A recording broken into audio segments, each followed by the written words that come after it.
Hi guys, Mormy's going to read to you a book called Corduroy the Bear. It's written by Don Freeman. I picked this book up at Goodwill when I was there last time. I was thinking about you guys.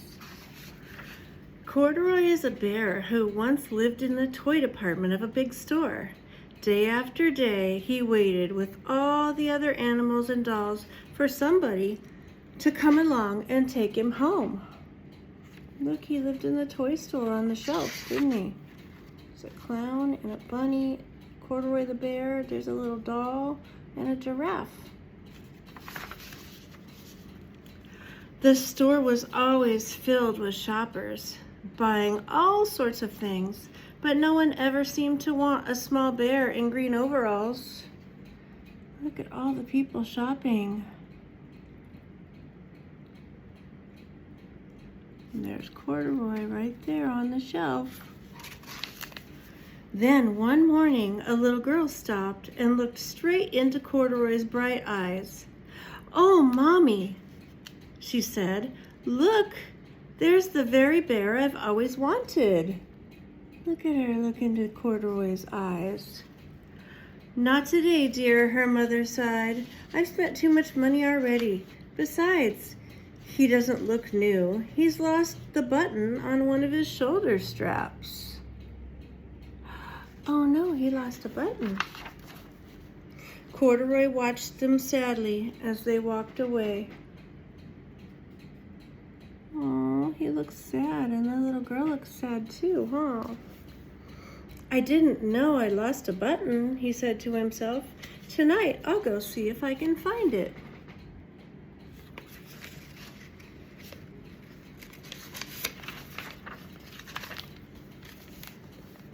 Late that evening, when all the shoppers had gone and the doors were shut and locked, Corduroy climbed carefully down from his shelf and began searching everywhere on the floor for his lost button.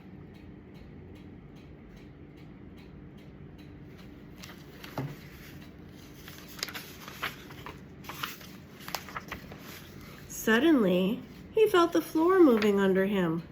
Quite by accident, he had stepped onto an escalator, and up he went. Have you ever been on an escalator? They're fun. Could this be a mountain, he wondered? I think I've always wanted to climb a mountain.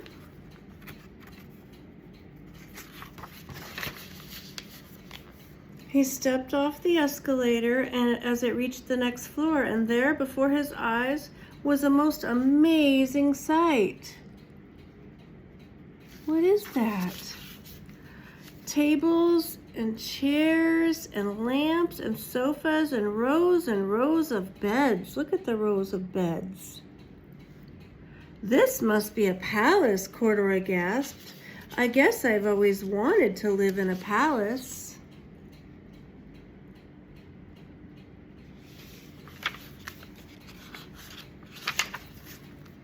He wandered around, admiring the furniture. "This must be a bed," he said. "I've always wanted to sleep in a bed." And up he crawled onto a large mattress. All at once he saw something small and round. "Why, here's my button," he cried, and he tried to pick it up. But like all the other buttons on the mattress, it was tied down tight. He yanked and pulled with both paws until pop! Off came the button, and off the mattress Corduroy toppled. Bang! Into a tall floor lamp. Over it fell with a crash. Look, it fell down. Corduroy didn't know it, but there was someone else awake in the store. The night watchman was going his rounds on the floor above when he heard the crash, and he came dashing down the escalator. Look, he's got a flashlight. "Now, who in the world did that?" he exclaimed. "Somebody must be hiding around here." Somebody toppled the lamp over, but he doesn't know it was Corduroy, does he? He flashed his light under and over sofas and beds until he came to the biggest bed of all, and there he saw two fuzzy brown ears sticking up from under the covers. "Hello," he said. "How did you get upstairs?" The watchman tucked Corduroy under his arm and carried him down the escalator and set him on the shelf in the toy department with the other animals and dolls.